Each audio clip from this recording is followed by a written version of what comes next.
Another activity this is a confidence building activity, is to get somebody to stand in the middle, and so their actions determine what sounds are played on the drum.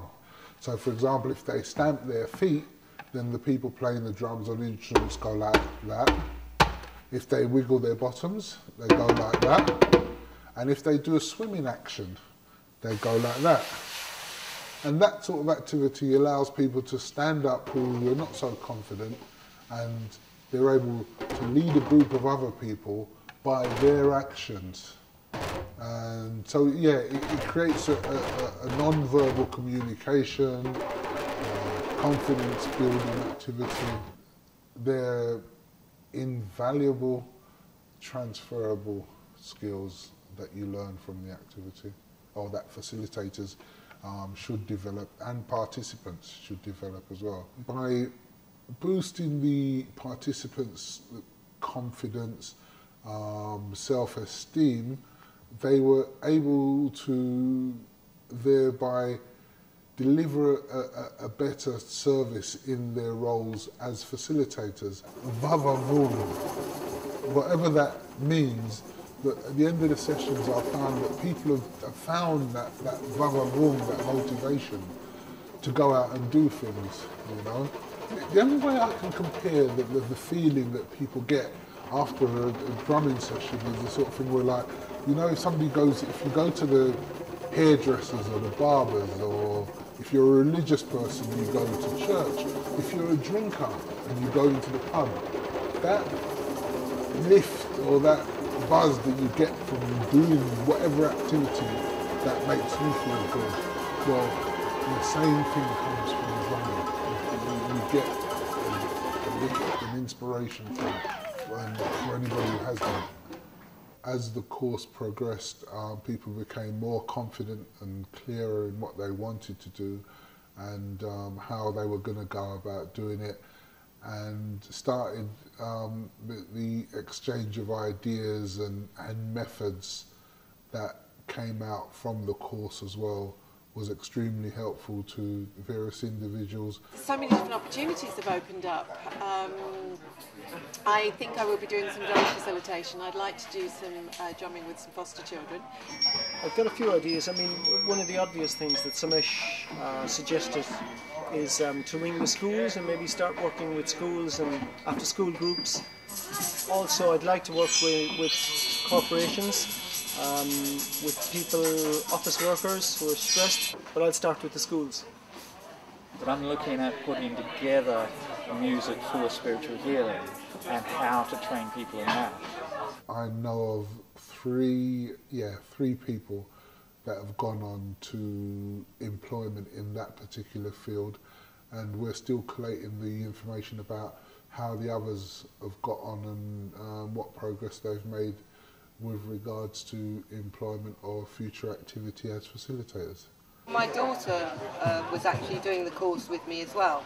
At the beginning, we did sort of put to each other the possibility that we might run mother and daughter courses. Probably from here, I'd maybe combine some of the teachings I've learned and maybe incorporate it with a healing circle. I'm hoping to inspire people by bringing drum into the community, inspire young people, uplift young people.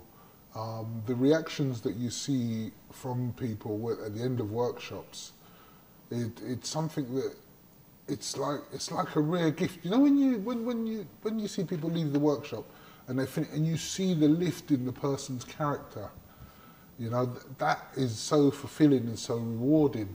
All the time I've been here, I felt my confidence went up a bit more and more each week, and it gave me more.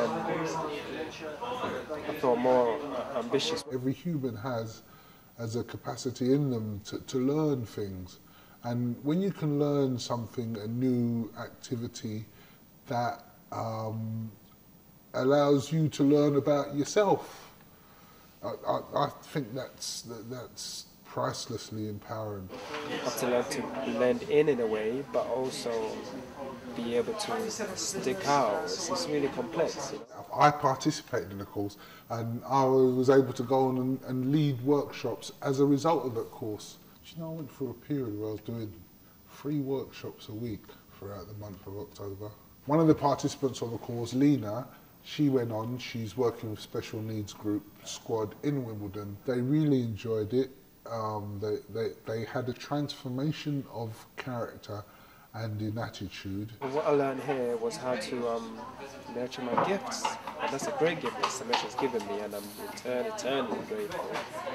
And yeah, now I'm gonna go off into the big world and try to, you know, make something of that. I've learned here. So great news all around. Yeah? There's another girl called Miriam. She went on and she came and did a workshop with some ex-offenders and unemployed people as well. I think it's immeasurable, the self-confidence, the enthusiasm, the motivation, the empowerment, the collective working together. All of those were things that I think were significant benefits from the course, but it's difficult to measure those. It'd be good to do a program and monitor over a period of time and see how it does affect the person, not only for that day, but for that month, that week. The Rhythmical Empowerment Group has a number of initiatives, specifically in the London boroughs of Sutton, Croydon and Wimbledon. The main thing is I would really like to set up some sort of facility where we could run regular training courses so that we could teach other people to be facilitators and hopefully make the training course into a franchise that we can replicate around the country. This is a big society stroke, now community empowerment activity, and that's where we are at this present time.